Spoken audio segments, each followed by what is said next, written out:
Get ready, start.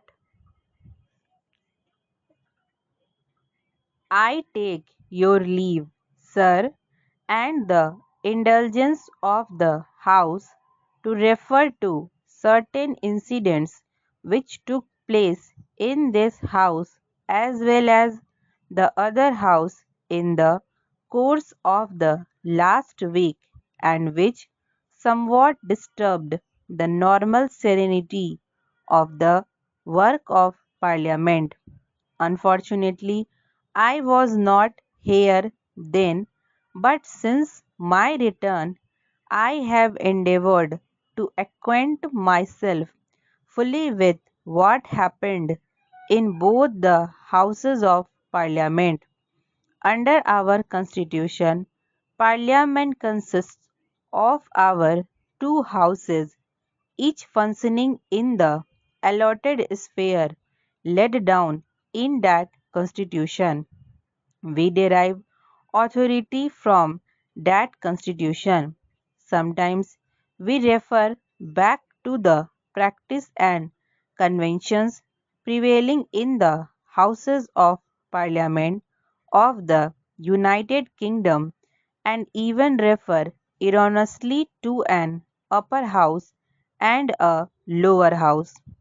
I do not think that is correct, nor is it helpful always to refer back to the procedure of the British Parliament, which has grown up in the course of several hundred years and as a result of conflicts originally with the authority of the king and later between the commons and the lords. We have no such history behind us, though in making our constitution we have profited by the experience of others. Our guide must therefore be our own constitution, which has clearly specified the functions of the House of the People and the Council of States. To call either of these house an upper house or a lower house is not correct. Each house has full authority to regulate its own procedure within the limits of the Constitution. Neither house by itself constitutes Parliament. It is the two houses together that make the Parliament. It is the two houses together that make the Parliament of India. The successful working of our Constitution, as of any democratic structure, demands the closest cooperation between the two houses. They are, in fact, parts of the same structure, and any lack of that spirit of cooperation and accommodation would lead to difficulties and come in the way of the proper functioning of our Constitution. It is therefore particularly to be regretted that any sense of conflict should arise between the two houses.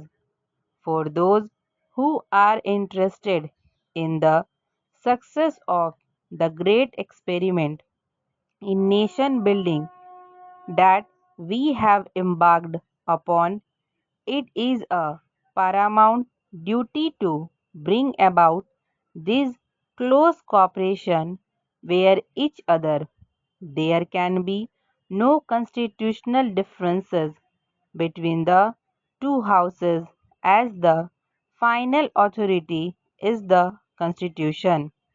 That constitution treats the two houses equally except in certain financial matters which are to be the sole purview of the House of the People. In regard to what these are, The Speaker is the final authority. This position is perfectly clear and cannot be and has not been challenged at any stage. Unfortunately, some words were used by my colleague, the Law Minister, while speaking in the Council of States on April 29, which led to a misunderstanding.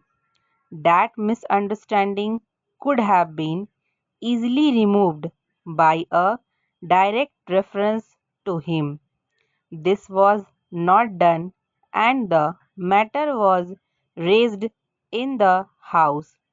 Further misunderstandings then arose as between the two houses and questions of privilege were raised, and it was stated that the dignity of this house had been affected. All of us are jealous of maintaining the dignity and authority of this House and of the Speaker who represents this House. Indeed, all of us are anxious to maintain the dignity and authority of both Houses which constitute Parliament.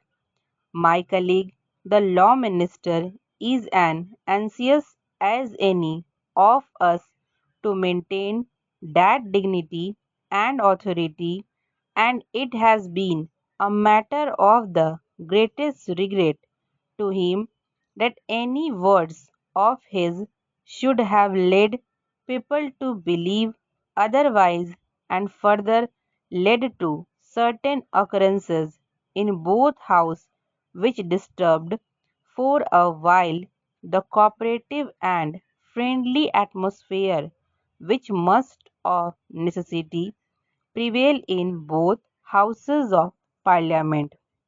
Owing to some of these occurrences, he has placed in an embarrassing position where to carry out the directions of one house might appear as if he had ignored the directions of the other.